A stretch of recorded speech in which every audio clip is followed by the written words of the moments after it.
If you're anything like me, you've probably spent a lot of time asking yourself one deceptively simple question. What's the fucking point? What's the point of all of this mess and muck that we live in when one day I and everyone I know will die? I find it tough to conceptualize one other person having a life that is as deep and complex and joyous and solemn and infinitely deep as my own. My life is only what I perceive it as, which means the entire world as I understand it exists on some level only in my head, and not in the sense that I think my whole life is a delusion, but in that I am the only one who ever has and ever will experience this world this way. This is my life and my life only. And that's true for everybody, every single person. But it's tough conceptualizing 5 people having that experience, 5 people with infinite thoughts and infinite depth. And there's 8 billion people having that experience.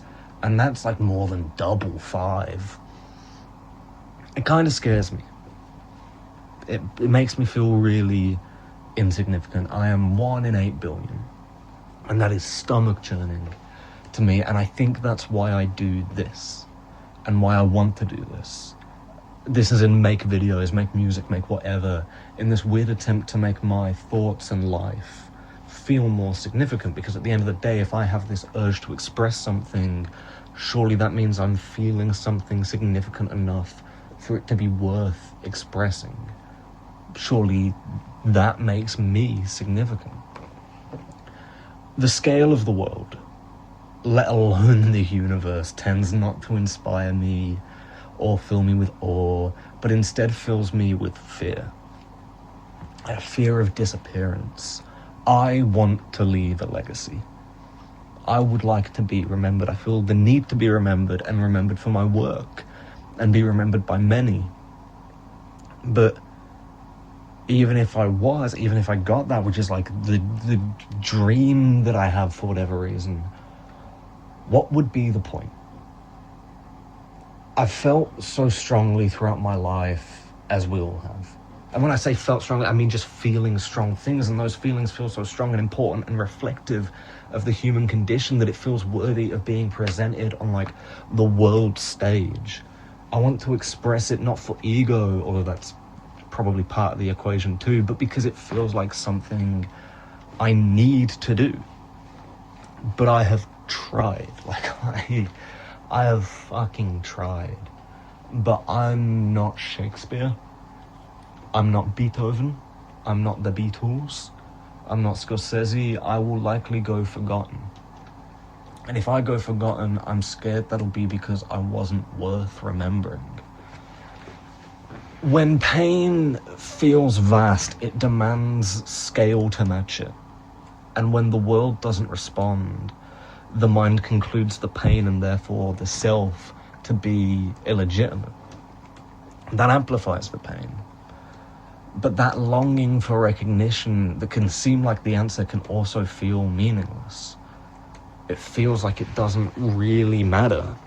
Because, while the world today, over 400, 500 years after his time, may remember Shakespeare, the ever-expanding universe doesn't.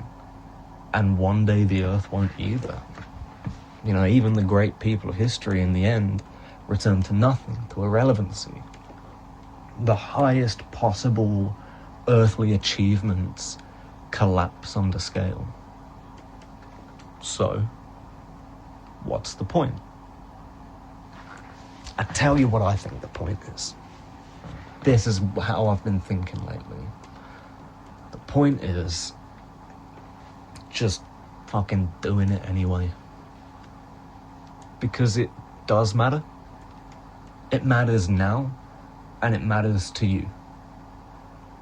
The universe not remembering Shakespeare doesn't erase his impact on the lives he touched when he was alive, all the way through to today, which is like an unquantifiable amount of people. It doesn't erase his impact on the English language, which absorbed his work, nor the lives reshaped by his words and his work.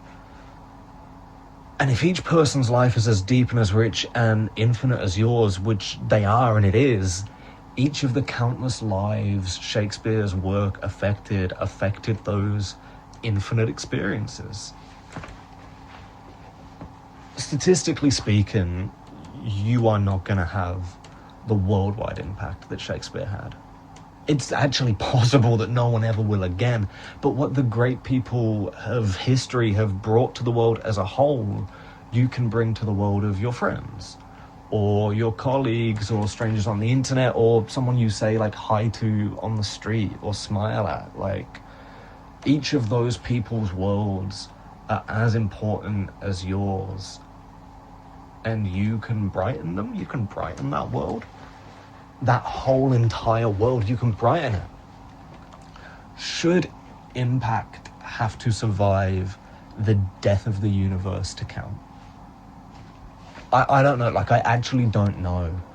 That's the question that's been keeping me up. But if something matters to one person, then, like, it matters. Full stop. It matters. So do like a mental stock take and figure out what matters to you, because that's the point. Figure out what matters, because it matters. Depression and like suicidality frequently co-opt abstraction, nihilism, cosmic scale, and philosophy, because those frameworks are totalizing. But when you have a fever, you don't decide whether the world is cold or hot based on how you feel. You treat the fever. So what matters to me is stuff like this, is sitting here and talking and expressing myself and all of that. And as meaningless as it can sometimes feel, because like at the end of the day, what does it actually affect? What does it matter? Even if this was successful, what would it achieve in the grand scheme of the universe? But at the end of the day, what it achieves is, I want to do it. And so it achieves getting to do it. Getting to do it is the point. I don't know how much all this makes sense, but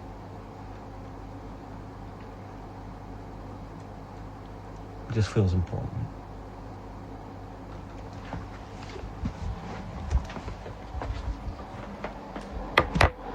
One take, baby.